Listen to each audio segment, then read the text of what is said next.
All right, I'm Chris Avina with American Outdoor News. I'm here with Chris Tymeson. He's the Safari Club International Vice President of Government Affairs. Chris, thanks so much for taking the time to talk to us today. Well, thanks for having me on. I appreciate it. Now, you cover such a vast ground as VP of Government Affairs, starting with advocacy, correct? Right. Government affairs is advocacy, right? That's what I do. That's my business. And we have basically I like to think of SCI's advocacy in six buckets, essentially.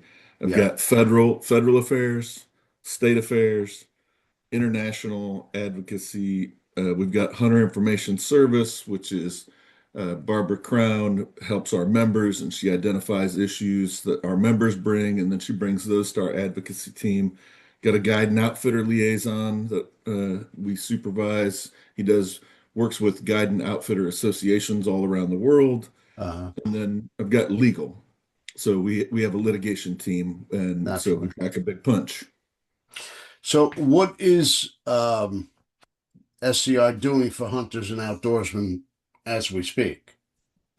Well, I mean, we've got. I guess that's a very broad question, right? So It is. let's just Let's go say as far as advocacy. right. So let's just like we bring all of those resources to bear. So what is advocacy, right? It's going out and talking to legislators. So we have folks. I used to be the Western state and local liaison. That's where I first started with SCI. Before that, I was the chief attorney for the Kansas Department of Wildlife and Parks for 22 years. Uh, And so that's where I learned all of my advocacy skill set, really. And I was in the service before that, and had worked at the Department of Revenue and some other things. But uh, really, where I learned conservation law and policy was when I was the agency attorney. And so as the Western state and local liaison, I would wake up every day, come down, I read my email. So I work out of my house. And then I'm on the road about 15 days a month, every month, 15 days, weekends, going out and meeting with folks. So as the Western person, I would scour the internet every day, see what issues are out there, see what's popping up, and my day might start something completely different and end on the next emergency or the next fire. uh, But go out and meet with legislators in those states, go out and meet with department officials. And that's where, when I came to SCI, I brought those relationships that I had on a national level with my peers and state wildlife directors. And so I'll I go to a couple meetings a year that are called the Association of Fish and Wildlife Agency meeting. There's a legal committee, and the directors all come, and biologists, staff, and they meet twice a year. And then there's some regional associations. I go to those meetings and maintain those relationships and work on our issues that are pertinent to SCI members. Uh, Go ahead. and that is everything from uh, endangered species to uh, Sunday hunts to, and it goes on and on. It goes on and on. Travel with firearms, predators take a lot of my time.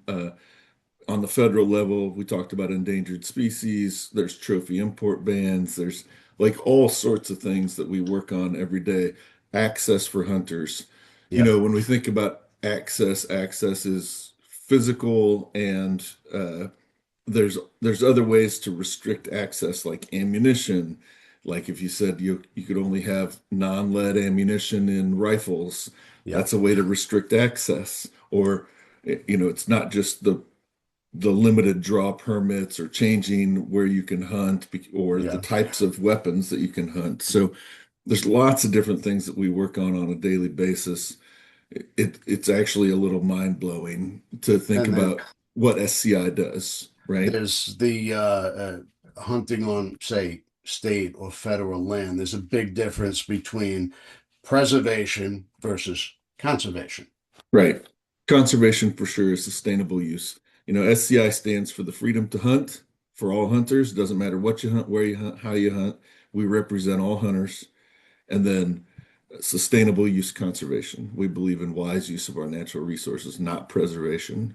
You know, there are some places where, you know, you might argue that preservation is necessary when you have an endangered species that's down to its last remaining members of the species. But as those species expand and rebound, then, you know, you have interaction with humans, whether it's positive or negative. Like I'll give you an example because I'm thinking about it. Cranes, sandhill cranes, right? Yeah. There's whooping cranes that travel with sandhill cranes. And so sandhill cranes population's 500,000 in the mid-continent population. They come through Kansas. That's where I live. I go west usually every year and I hunt cranes with a group of guys that I've hunted with for 20 years. But there's whooping cranes. We'll never hunt whooping cranes, but there's conflicts because they run into power lines and there's all sorts of ways that they could end up getting killed.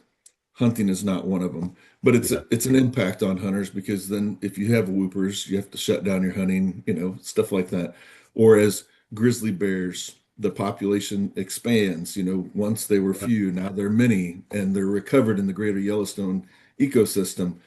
And there's conflicts with hunters, and we should be hunting them, but you know, there are litigants out there who've made it their business to sue and settle on the government and prevent those Yeah. species from being hunted. So SCI is out advocating for all those hunters and those opportunities.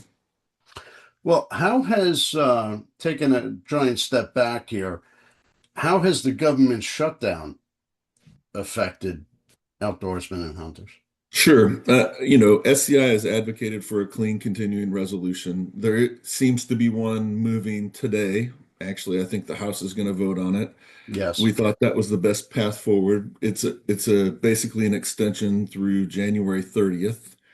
Uh, So there were folks in the Democratic Party who wanted to basically shut the government down over some subsidies for health care. Obviously, the Republicans didn't want that and advocated for the clean CR. You know, that's politics that I don't necessarily engage in. The Yeah. politics I engage in are what's best for hunters, and what was best for hunters was a continuation of the government as it was. It puts people back in the field. So we've worked with the Department of Interior and in particular the U.S. Fish and Wildlife Service to ensure that properties stayed open. Hmm. So we're very appreciative of the folks at Interior and in the service who did keep those properties open.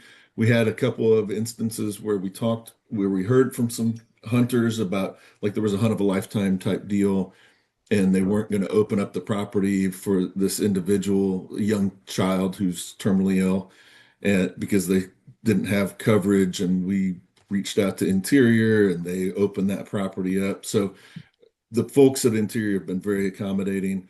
Uh, Certainly there are issues associated with, let's say, visas and coming to the Safari Club convention. Uh-huh. Uh, and so folks are not getting visas processed. That's tangential to actually hunting, but it's important to our business and hunters to make sure that those people can come and go to our show. And to outfitters. And so uh there've been a few hiccups with it, but it looks like government's going to open back up and you know, we'll So roll all from there that for should at least yeah, all that should fade away in theory. hopefully. Yeah. I mean, until we come up on the next deadline, right? And then Congress passes it yet another extension, let's hope, or the actual funding bills. Yeah, you had mentioned something about the big beautiful bill and public land access fight. Sure, sure. As the big beautiful bill was passing this summer, right? It passed and was signed, I think, July 3rd. Um, there was an attempt to limit or to have sales of public land, you know, wholesale sales of public land. And SCI opposed that provision to sell off those public lands. First off, they aren't making more of it, right? We all know that there's a limited amount of land. Yep. Uh, but there are places and times that it's appropriate to sell public lands. There are processes currently in place to sell public lands if it involves public input. And, you know, our consideration is what's the impact to hunters. Like when I worked for the state, there were some examples where we shouldn't have owned a piece of property, but it was a gift. and it came through somebody's will and it was given to us. And I can think of one specific example, which was a couple residential lots. The agency had to pay taxes on it because we paid tax on public lands that we owned, purchased after 1990, I think, or owned after 1990. And then we tried to do something with it and put a kiosk in, and the county said no. And then they charged us for a sewer line. And why should hunters pay for a sewer line in a place that they can't use for public access, hunters and anglers? And so that was an example of a piece of property that never should have been in public ownership. Yeah. But the process for selling off public lands should not have been in the big beautiful bill. And so there were a number of folks who opposed it. It wasn't just SCI, Hmm. but we said this isn't the appropriate place to have this conversation. If you want to have this conversation, use one of the processes that's currently in place and let hunters engage because they were not engaging in this in the big beautiful bill process. Well, I think when any bill is written, there's going to be some sort of collateral damage that wasn't taken into account when they were writing the bill.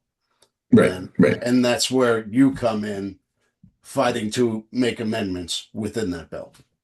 Right, right.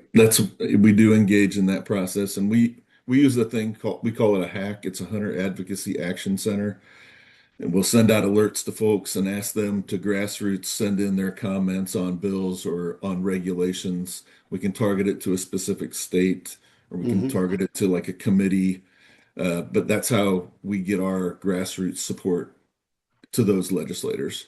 And you know, if everybody sends the same letter, that's fine.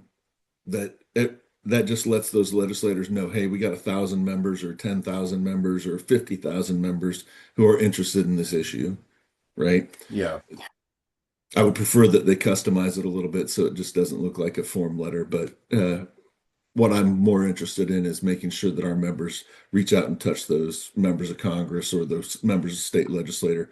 And actually, I think a call is worth 10 times any email, right? Or 100 times any email, because an individual who picks up a phone and calls is taking that time and they want to speak to somebody. And I think that's very effective for constituents to get Yeah. their point across. Now, what you do in the advocacy world, I'm sure there's a lot of crossover with other major organizations that, like the NRA or things of that nature, where you the suppressor tax, um, Yes. that Yeah, which yeah. is going away shortly.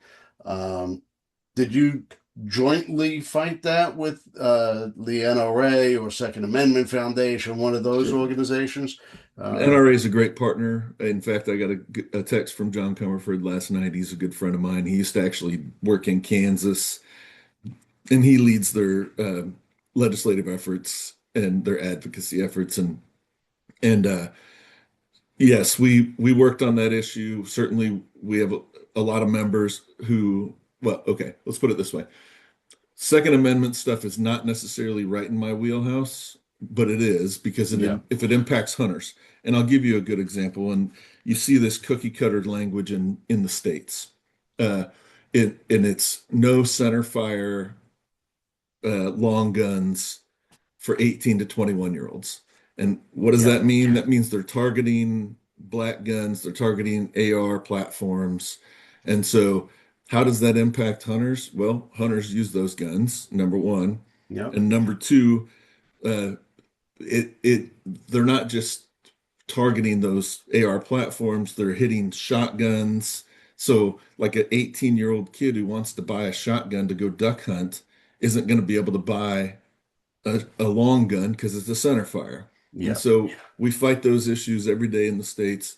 And I have the perspective of seeing legislation on a national basis that it's a pattern. You'll see it pop up in Washington. Next thing you know, it's in Colorado, and the next thing you sure. know, then California, right? So uh, you see those patterns show up, and you figure out a way to fight those, and then they come back the next year with a slightly different version that addresses some of your points. But so 2A stuff is in our wheelhouse, but it's not directly in the wheelhouse. Yeah. Suppressors, yeah, certainly we worked on that issue as it went through the big beautiful bill. Encouraged our members to contact members of Congress and support that provision. Uh, and then, I've hunted with a lot of suppressors. I own some suppressors.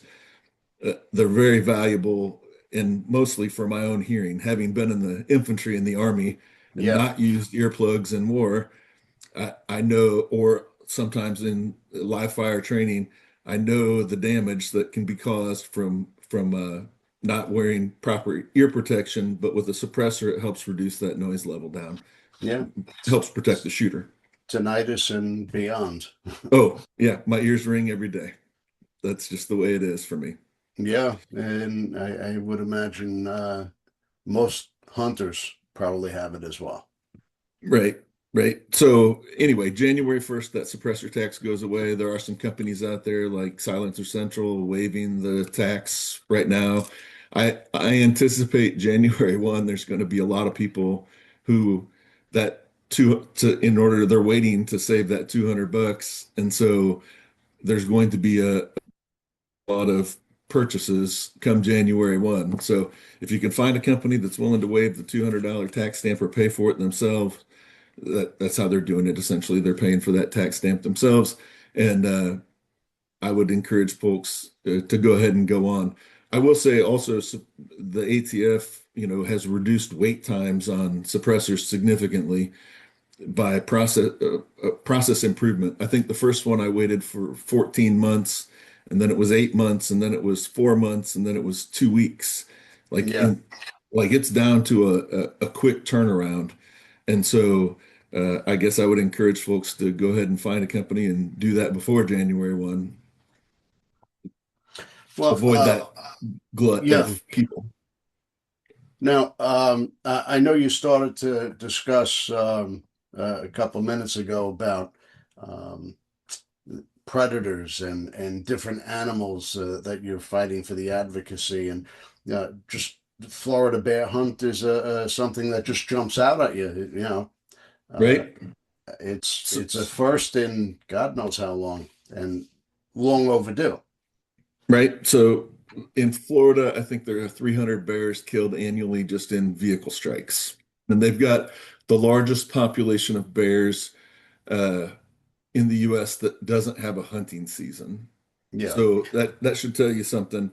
I think so I have, one of my coworkers, B. Frederick, actually has Florida as his state and he manages that issue.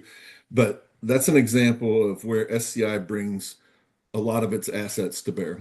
So we have a foundation, and the foundation side has education, conservation, and we have a carnivore expert, Maria Davidson, who used to be the black bear uh, biologist for Louisiana. And we can talk about Louisiana too here as another example. But so she's working on the education side, and then B goes and he testifies and helps support the grassroots efforts, gets the chapter folks of SCI to come, and they testify at the commission level on the regulations. And so the commission then passed a hunting season. It's supposed to take effect in December this year. And uh, there are folks who don't want to have hunting of bears in Florida. It's controversial for them, and hmm they're ignoring the science, obviously, but they filed a lawsuit and a temporary restraining order to try to stop the bear hunt. And then our legal team has jumped in, and now we filed to intervene in that lawsuit. So, in fact, we had every day we do a stand up on our team. I've got people in South Africa. I've got two in Europe. I've got one in Canada on an international front. We've got people spread across the United States, and so we do a daily stand up for the people on other continents. It's the end of their day. We do our start, and so that was one of the topics of conversation this morning. Was we haven't heard anything back on for a ruling on that temporary restraining order. So Well, it's funny uh, how they don't follow the science when it goes against what they want. right, right. Follow the science, right? That's when I worked at the agency, it was always let's go with the science and we'll stick with the science. And then there are social impacts. Never forget the politics of wildlife management. Politics are local, Yeah. and so uh, you still have to pay attention to the social aspects of it, but let the science be your guide, right? Well, it's funny that, they were only proving what, 167 bear permits in Yeah, it's a Florida? low number. I think it was like 174, and then I don't remember. There was like 192 initially, and now it's 174. It's a very conservative number, right, on the Extremely population. conservative. It's not even going to put a dent in the population, but at least it's a step in the right direction. Right. It's a start. And if you look at Louisiana, for example, it's a similar scenario. They have about 1,200 bears, so their population is about a, a fourth, maybe, or a third of what Florida has. Yeah. And they started last year with that's another example of where SCI used all of its resources. And uh, our legal team, Regina Lennox, she defended the bear delisting twice in federal court. So there was a delisting action by the feds. She helped defend that twice. I advocated at the legislature and worked with folks there. Our chapter people helped support that, did grassroots efforts. Maria Davidson on our foundation side, we actually ran a bear education class for the hunters, but they started with 10 permits, Uh-huh. right? Their first season. This is going into their second season. There's 25 permits plus one auction permit to help raise money. So they've expanded it a little bit. Obviously, hunters care about wildlife just as much as any other person. And we want to see wildlife flourish. So we're Sure. not going to shoot, you know, the antis always say, oh, they're just going to indiscriminately shoot. No, this is a very conservative scenario, low numbers of permits. As a Yeah. hunter, I want to see bears, but I also want to Sure. see them managed. I want to see them managed properly. Sustainable use. That's what we believe in. Sure. Me being in New York, I hunted for a long time and I've never seen a bear in the woods. And then I moved my hunting location to a different area and I'm seeing bears like every time I'm out in the field. It's, now they're like all over. Their population exploded in New York. Mhm. Which is good and bad, right? I mean, we want to see wildlife flourish, Yeah. but we want to manage it within societal limits. There are that's one thing I learned about when I worked at the state. Like, I love deer and I love to have lots of deer, but if you're a landowner and you farm, you might not like the same level of deer that I like. Or if you're driving Yeah. in an area that has high deer densities, you might not like the same level. So there's that societal pressure to ensure that things don't go too far askew. Like Well, the idea that we wouldn't manage wildlife, uh, like some of these anti-hunting folks, like we should have no hunting. Well, guess what? Deer populations would double. We've yeah. got 30 million whitetails in this country. We're going to have 60 million whitetails if we couldn't hunt them, right? And then you have scenarios where they would, they would be starving, obviously, because there's Mhm. just not enough food. So you have to manage these animals. Well, where I am on Long Island is a prime example of that. Uh, when I was growing up, deer you would only see out on the East End, farming area. But then as time went on and the deer population grew, and we were the only predators at that time, there were really no coyote here. The population exploded and they started moving further and further west to find food, and now they're everywhere. Right. We have here in Kansas City. I live on the Kansas side, and when I worked for the agency, we had an issue with a park, and essentially it's surrounded by housing subdivisions, right? It's a 1 by 2 mile park. It's a big park. It's got a lake, but you can drive in there and you can see the browse line. Like the deer have eaten everything that they can eat. And so it got to the point where they were going into neighborhoods and causing deer vehicle accidents and things like that. And so the agency had to authorize the county to then hire sharpshooters and tried to do it with hunting. Yeah. But when you have that dense of a population. It wasn't making a big enough impact. And so Same here. in right, and so they hired a group that came in 2 nights and shot over 350 deer in that little pocket, right? And it helped reduce the population, but it's going to come back the same. We're going to have the same problem because there's nowhere for those populations to expand and they're not hunted. So what you do is you should run a program where you reduce the population and then run a maintenance program with hunting on top of it, right?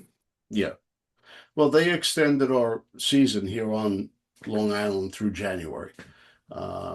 It's not enough. It's really Right. not enough.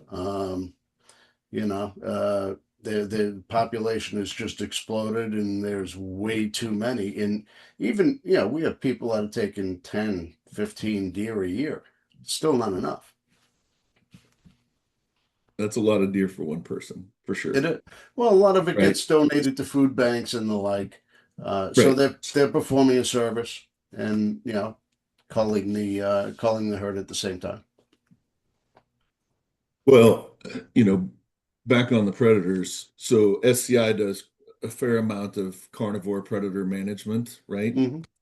We just talked about bears, but mountain lions, I spent a whole portion of my life last year on Colorado mountain lions working that issue.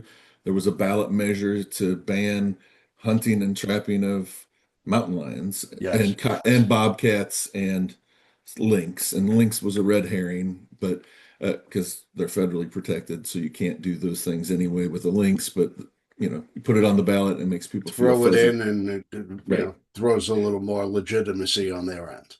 Right. Try. So I spent a lot of time last year, and SCI spent a lot of money along with some other partners in the industry, and we helped defeat that measure. Um, SCI does a lot of wolf work, right, Hmm. on the national level, delisting of wolves, and SCI has been involved in litigation for 20 years on wolves. So our folks have a lot of experience there. Coyotes, we work up. You mentioned coyotes, which is what made me think about bringing this back up. Sure. Uh, you know, Coyote contests are controversial. There's something going on in Nevada right now, which would require folks to get a hunting license if they're going to be in a coyote contest and have a time frame that they couldn't harvest coyotes. Previously, it was wide open. So, all I think that predator hunting and predator and carnivore hunting, bears, mountain lions, wolves, all of that, bobcats is ground zero for the fight for hunting right now. Yeah. I don't disagree. Now, what about and this is getting into a whole different area, polar bears. You could hunt them, you can't bring the pelt back. Right. Again, it's sustainable use. And so they're listed as a threatened species under the Federal Endangered Species Act. There is no provision to hunt them and bring them to import those trophies back into the US. Uh, Hunting still goes on. I saw an ad the other day for a hunt, and those communities that rely on hunters' dollars, right? Uh, they so if they have a polar bear and permits, they bring in a hunter. A hunter spends $50,000 or whatever the number is to It's a hunt. big number. Uh, yeah, it's big money. It's big dollars. It's expensive to get up there, but then those communities reap the benefit. You know, I like to use this line. I think it's very colonial of the United States to tell other countries how to manage their wildlife through our Endangered Species Act, Yeah, I agree. right? Like we tell, South Africans, when I say South Africans, I mean Southern African countries, how to manage their wildlife because we have a permit system that will allow or not allow those animals to be hunted and those trophies to be brought back into the United States. I mean, I don't live with elephants. I don't know what it's like to have an elephant come in and destroy my entire crop in one night In the night. for Yeah. the whole year. My entire earnings for a year in one night gone. So I was in Africa last year with my wife, and we hunted in South Africa, and then we went up to Zambia and Zimbabwe and Botswana and did a little touring afterwards. And I had a guy who was driving us over to Botswana to so we could go to Chobe National Park, and we're talking to him, and I said, "Do you like being a tour guide?" And he was a young guy, Manguela, and super nice. Had a great time with him. And he's like, "No, actually, I want to be a farmer." And I was like, "Well, then why aren't you farming?" He said, "I tried 3 years in a row. I had a cabbage crop of 15,000 head of cabbage. Wow. And in one night, a herd of elephants, when the rain stops, the elephants come in and they just destroy my crop. I can't make a living." Yeah. So I changed to tourism. So it's very colonial of us to tell the Canadians or some other country, Africans, Yeah. how to manage their wildlife to our standard because we know what's best. Well, it's not like you're going to put up a fence and keep out an elephant, you No, right, know? right. But So, yeah, I don't disagree with that in the least. I've been to Africa myself, and I know you can't keep out an elephant, and they can right, destroy a livelihood in hours. right. There are some, speaking of polar bears, I have a call this week. There are some folks who legally hunted polar bears before they were listed as threatened species. And there was no provision for them to bring their trophies back into the U.S. and the pelts and the skulls, and so they're still sitting in Canada. I think there's about 70 or 80. I'm not sure of the exact number, but trying to get a bill passed to help those folks bring those back in. Somebody lawfully did something, and then they're caught in a snafu in the law, which didn't allow them to import those legally taken trophies. So continuing to work on polar bears amongst other things. So always something. I know you said you get involved in gun legislation also. I know uh, being a New Yorker, New York's always at the forefront of that, as well as California, Colorado, surprisingly Maryland. Um, what kind of headway are we making on that? So every year there's a bill in New York uh, that deals with lead ammunition, right? Yeah, that's And a same big with one too. Maryland, Maryland as well. California, excise taxes. California has gun legislation every year. It's the craziest of the gun legislation states. Colorado followed the excise tax model. So the idea that, Pittman Robertson money, those excise taxes, hunters pay those. It's Sure. actually paid at the factory, but it's built into the cost. The hunters have, pay that. That money goes to the federal government. It's apportioned back to the states based on geographic size and the number of licensed buyers, and there's minimum percentages. And so when you talk about excise tax, that's what I think of. Now, California, New York, Colorado have come up with this idea of, well, let's put our own excise tax on it and tax people out of gun ownership. And they take that money and they use it for mental health.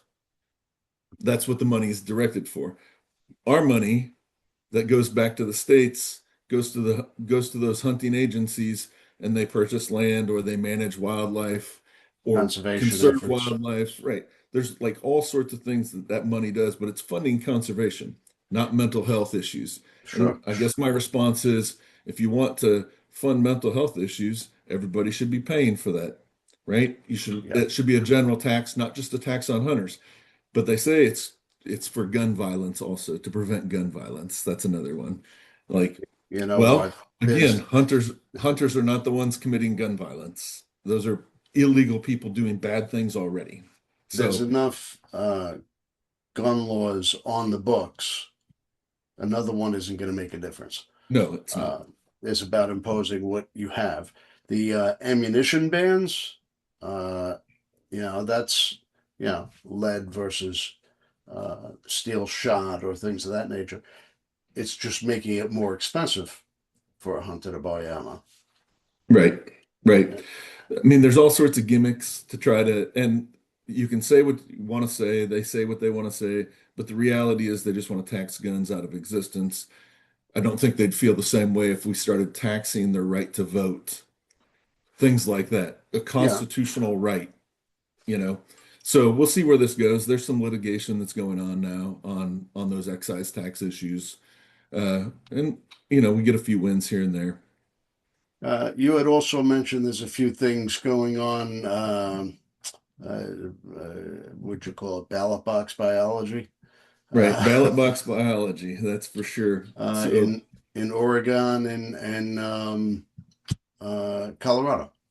yeah, so uh, Colorado seems to be ground zero also for a lot of fights in the wildlife arena right now.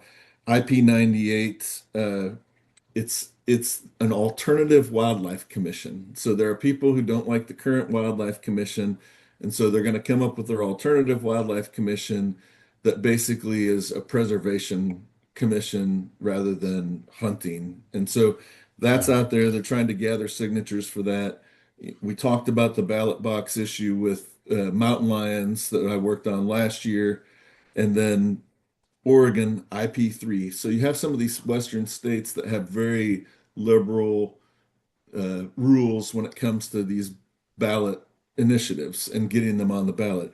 IP3, it would ban hunting, fishing, animal agriculture, uh, even rodents, like trapping a rodent in your house. It would prevent you from killing a rodent in your house. So you have mice or rats, No, too so we bad. gotta coexist with mice and rats. Right. So it is the craziest thing. It started off, and I've worked on it for about 4 years.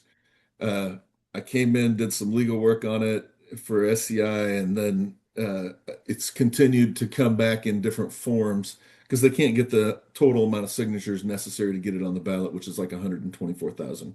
So what's happening is they're they come back. So they introduced the first one. We made legal comments. They changed and they doubled down. We were like, you realize this allows it wouldn't allow you to kill a mouse in your house. And they wrote that in. Like it's crazy what level they're at. That's What's insane. even crazier is they've got 61,000 signatures. 61,000. 61,000. 61,000 people Wow. think that's okay. Well, at some point in your home ownership, you're going to see a mouse in your house. It's Right. going to happen. Do you want to let them breed and expand in your house? God bless you. Knock yourself out. Not for me. Not for me. Not for me either. So for sure. But that's some of the crazy stuff that's out there that we're working on that people don't see. Like we're fighting that before it gets to the ballot, before it gets Yeah. crazy. Now, So I want to take a step back on the Colorado one, the preservation versus conservation. Uh, can you define the difference between for our audience? Uh, people think, oh, they're preserving that land. Preservation's good. It's really not. no, active management of all is always necessary, right? I mean, just look at your yard. Do you like to have it mowed or do you think, it should be unkept? Look at the bushes in the back. You trim them up every year, or you Sure. think, it looks like a tree is going to fall on your house. You just let it fall on your house? No, you got to actively manage it, right? Yeah. So whether it's land or wildlife, it still requires active management. In the prairies where I live, eastern red cedar is an invasive and it takes over and it ruins the prairie, right? So you have to go in and actively remove those trees. Yeah. Sustainable use, right? If you want that prairie to exist, you got to actively manage it and make it sustainable. And it's the same with wildlife. You can't have too many deer. That Yep. like if you just didn't kill deer, you'd double your deer population. So preservation versus conservation. There it goes. One is no management or little management, active, and then the other one is sustainable use. Yeah. Conservation is sustainable use. So preservation is like, okay, we're going to rope off this park to preserve the land. You can't use it, but it's a park. Where if we're going to do conservation on this park over here, you're going to be able to actively use that park and maintain it and make it usable for you and me and whoever. But the other one is going to sit dormant and they're going to let it get overgrown and you can't touch it. Right. But they're preserving it for you. Right. Doesn't make a lot of sense. Active No. management is the key. It's just like forests. You have to actively manage forests. Mm-hmm. You got to go in, harvest some trees, make some room for other trees to come back, help that ecosystem flourish. Cull out the lands, open it up a little bit so you have some nice shooting lanes. Right. There are lots of ways to manage property. Oh man. Well, we covered quite a bit today, and there's still more that we haven't covered, but I'd like to have you back on another episode and go over the rest of what you do because I don't think the average person really grasps what's involved in what the government affairs division does for hunters. We're very busy. We have a weekly report that I submit up to my management, and it's long. I'm very proud of our people. We have the best government affairs shop in the business, and we're out advocating for hunters every day. Doesn't matter what you hunt, where you hunt, how you hunt. SCI's first for all hunters. We've got a convention coming up too in February, and we put on a bunch of stuff there as an advocacy team. And so we have like a couple continuing legal education classes for lawyers who are interested in wildlife law or gun law. We do one of those. We have a government affairs committee. We give legislator of the year awards. We have, recognize our champions, governor of the Yep. year, federal legislator of the year, state legislator of the year. And then we do a fly-in in May also for our members. So our members come to DC. We arrange all those visits for with their members of the House or Senate and take them around, shepherd those folks, and they get out. And we hit over 200 offices on Capitol Hill this year. Wow. I mean, that's a huge That's a number. lot. That's That over is. half of Congress. So, yeah. Well, if you're planning to go to the Safari Club International Convention in February, it's in Nashville. Great town. Probably one of the best conventions you're going to attend. Uh, Definitely come down, buy a ticket, show your support. I will also be there broadcasting live, so feel free to stop by, say hello, and hit that subscribe button if you haven't done it already. And go to safariclub.org and join Safari Club International as well. Right. I would say NRA is for guns. What the NRA is for guns, SCI is for hunting. So join SCI, make your voice heard, enter the fight. Absolutely. I appreciate you taking the time to speak to us today and look forward to having you on again. All right. Thanks a lot, Chris. All right.